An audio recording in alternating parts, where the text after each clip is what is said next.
Dom MX writes, "Hi guys, great show. I was wondering what's the difference between a remake, a reboot, and a reimagining? I've noticed that some people misuse these terms for movies and use them interchangeably, and in doing so, it sometimes confuses me when describing a movie.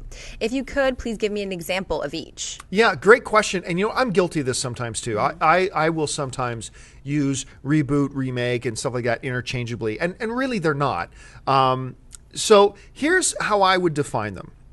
A remake is taking an older movie and redoing it. And redoing it with the same story and with the same plot. So a good example of that would be The Departed, which is based, of course, won Best Picture and is based on my all-time favorite cop film. It's the Asian film I was going to say Inglourious Bastards. That's something very different. Infernal Affairs, based on Infernal Affairs. It's the same story, basically the same characters, basically the same plot line with a few, adjustments here and there. But basically, it's a remake. They took that movie and just remade it again, but basically the same story and everything.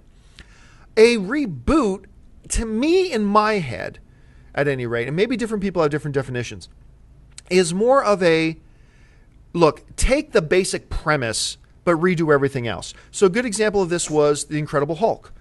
You had that one Hulk film that Ang Lee directed with the Hulk poodles fighting dogs in the trees, and said, okay, we want to do another Hulk film, but let's not remake it. Let's not just make the same movie. Let's reboot it. Let's say, okay, let's do Hulk, but let's start again. Or, for instance, the new Spider-Man. They didn't remake the original Spider-Man movie. They rebooted the franchise. They were starting over. Hey everyone, if you like this video, click that thumbs up button and make sure to subscribe to our AMC Movie News YouTube channel. It's free and helps you stay up to date with all the latest movie news, as well as our daily AMC movie talk show. Also, make sure that you follow us on Facebook and Twitter to stay up to date with all of our special promotions, contests, and prize giveaways.